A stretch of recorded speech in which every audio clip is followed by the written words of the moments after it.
Israeli security forces were preparing for clashes with Palestinian protesters for a second consecutive Friday, following last week's announcement by U.S. President Donald Trump that the U.S. recognized Jerusalem as Israel's capital. Hundreds of additional IDF soldiers were to be deployed across the West Bank and on the Gaza border in anticipation of demonstrations against the U.S. move, expected to follow Friday noontime press. Get the Times of Israel's daily edition by email and never miss our top stories. Free sign-up clashes were also expected in Jerusalem, but following relative calm in the capital last week, police were again planning not to impose any age restrictions on Muslim worshippers praying on the Temple Mount.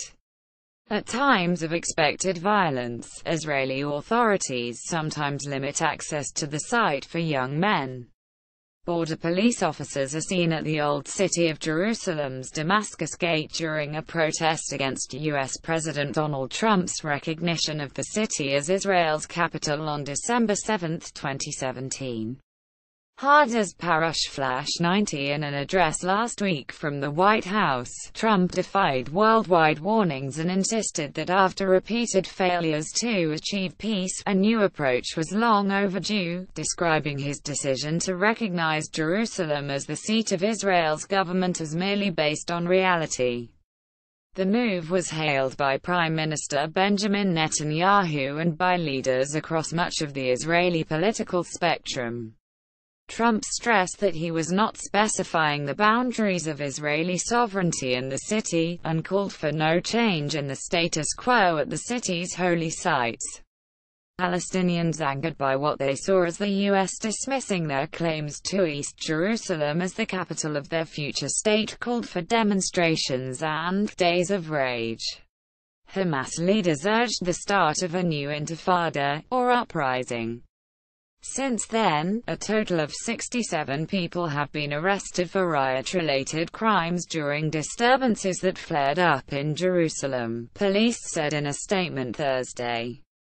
Over the past 2 days, 37 arrests were carried out in East Jerusalem neighborhoods including Ator, Shuafat, Wadi Joz, Ras Alamud, Isauria, and the Old City of Jerusalem. The suspects were all taken in for questioning and later brought to court for hearings. Another 30 detainees were arrested during riots, police said. A Palestinian protester throws a rock at Israeli troops during a clash in the West Bank city of Ramallah on December 13, 2017. Abbas Momania. There was no official statement on how many arrests were carried out in the West Bank.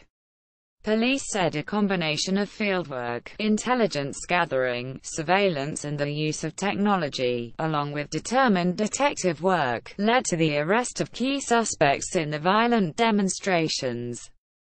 During riots at various locations in the capital, protesters threw stones, glass bottles, Molotov cocktails, and other objects at officers, as well as blocking roads, burning garbage cans, and shooting firecrackers at police. Several officers have been injured. The West Bank has also seen daily confrontations between protesters and troops. A video released by the Army Wednesday showed undercover troops arresting rock throwers during a riot. Though the clashes have mostly died down, officials fear they may ramp up again for the Muslim Friday prayers, when tensions often rise. On Israel's southern border with Gaza, protests along the border fence have been accompanied by a marked uptick in rocket attacks, with over a dozen missiles fired since Trump's speech. Palestinian protesters take cover from tear gas fired by Israeli troops during clashes on the Israeli border with Gaza, Monday, December 11, 2017. Photo Khalil Hamra. On Thursday, Defense Minister Avigdor Lieberman called on Israelis to relax, despite the dramatic increase in the number of rocket attacks from Gaza over the past week. Speaking from the southern city of Sderot, Lieberman said the rocket fire was the result of internal Palestinian political spats and not an indication that terrorist groups were no longer afraid of Israel. The reassurance from the ordinarily bellicose defense minister appeared to be a response to growing calls for the Israel Defense Forces to take more aggressive action against terrorist groups in the Gaza Strip in retaliation for the rocket attacks. While most missiles have been intercepted by the Iron Dome air defense system, 2 missiles fired over the previous weekend managed to cause damage to cars and buildings in Sderot. After more than 3 years with limited rocket fire from Gaza, 26 rockets were fired in 2015, 20 in 2016, and 9 from January to November 2017. The sudden spike in December has raised concerns Israel might be headed for another war with terrorist groups in the Strip.